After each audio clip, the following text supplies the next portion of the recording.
I am revealing a forgotten technology used to store soup for up to 5 years without the need for a refrigerator or electricity.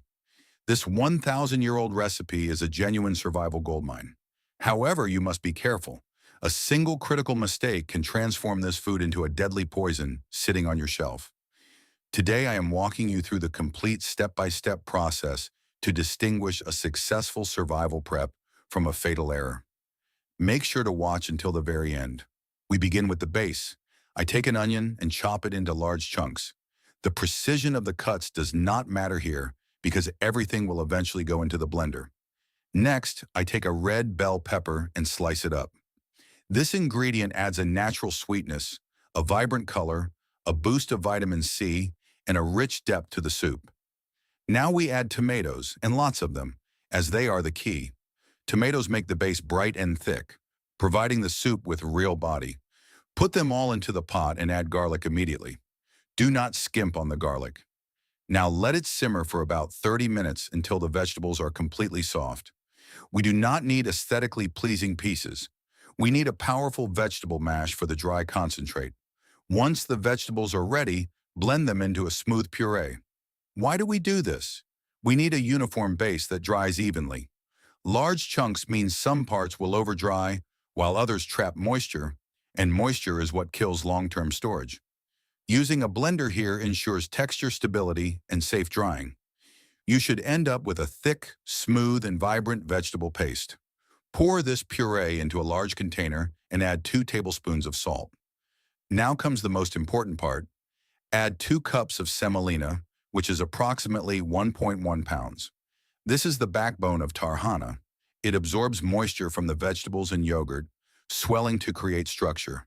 It also adds slow-release carbohydrates for sustained energy during survival situations and helps form granules that dry evenly without turning into dust. Mix it well until the mixture thickens. Next, add about 0.66 pounds of medium-fat yogurt. The yogurt provides a fermented tang, probiotics for gut health, and acts as a binder for everything else. Mix again until the consistency is uniform. This is now looking like a proper tarhana base, a traditional combination of fermented dairy, grains like semolina, and vegetables. Let this mixture rest for 30 to 50 minutes. During this time, the semolina absorbs the moisture, the mix thickens, and the yogurt acidifies to create a deeper flavor. This is the logic of tarhana: dairy plus grain plus drying. Do not skip this step. Rushing will only mean you need extra flour later, which results in a worse taste. Once the time is up, start adding flour gradually. Your goal is to create a dough that does not stick to your hands. You should rely on feel rather than exact grams because the juiciness of the tomatoes, the size of the onions, and the thickness of the yogurt can vary. You want to end up with a soft, firm, and workable dough. Not a rock, but not goo either. If it still sticks, add more flour. The dough is now perfectly ready. First, shape it into a thick sausage shape so it is easy to grip and work with. Slice it into even chunks for simple portion control. Take each piece, no rolling pin is required, and simply flatten them by hand, pressing and patting them into thin discs. A rough shape is perfectly fine. Make them thin and roughly even to ensure fast drying. Perfection does not matter here. This is hands-on survival work, not a baking contest. Let's have some real talk. Are you building actual food reserves, or are you just hoping the store shelves stay full forever? What is your current stockpile? Do you have enough for weeks or months? Write the exact number in the comments and show us who is serious about preparation. It is better to prepare everything now so you do not regret it later while sitting hungry during tough times. History has a way of repeating itself. Now it is time to dry the dough. I use an oven for 2 to 3 hours at the lowest temperature, around 170 to 180 degrees Fahrenheit, with the door cracked slightly to allow moisture to escape. Alternatively, you can air dry them for 2 to 3 days in a dry, well-ventilated spot, which is the old-school method. The point is to dry them, not bake them. For long-term storage, you want maximum moisture loss. Any residual moisture will shorten the shelf life. Once done, pull them out and check the texture. They should be perfectly brittle and bone dry, snapping clean with a satisfying crunch. This indicates that we absolutely nailed the drying process and no moisture is left anywhere. Now break the discs into rough, small pieces and put them in the blender. This is super important. We want granules, not a fine flour.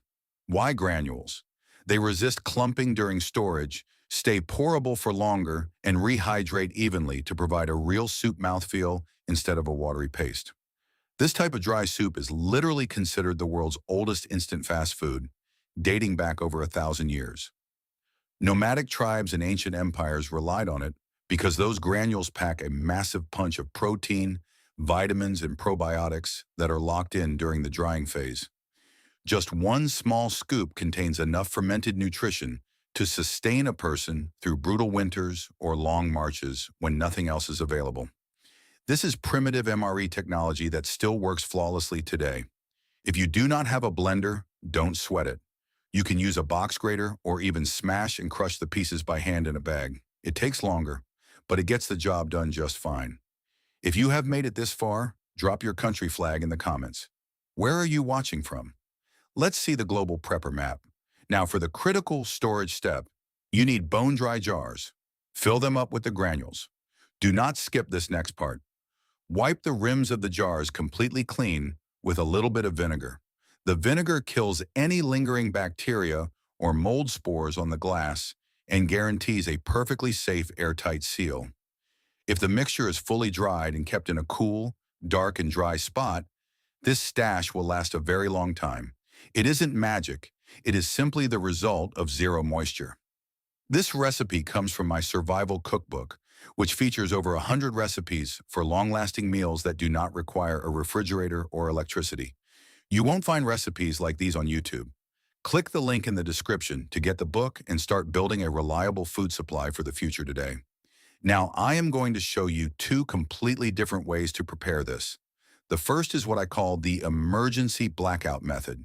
If you have no power, no kitchen, and no time, it is no problem. You literally just dump a scoop of this dry concentrate into a mug or bowl, pour boiling water straight over it, stir, and you are eating. Within 60 seconds, you have a hot, nutrient-dense meal. This is the raw power of true prepping, zero fuss and maximum nutrition when you are freezing or exhausted. It is an absolute lifesaver in a crisis.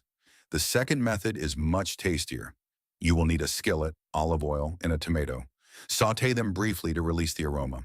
Add a cube of homemade beef bouillon from the previous video. There is a link in the description if you would like to make it, or you can skip this step and just add water. Pour in the soup mix and simmer over low heat for 5 to 7 minutes until the granules dissolve into a thick broth. It is quick, filling, and tastes like it was just freshly made, not at all like something from the pantry. If you have made it this far, drop your country flag in the comments. Where are you watching from? Let's see the global prepper map. If this ancient survival secret changed the way you look at your pantry and food security, please subscribe to the channel and like this video.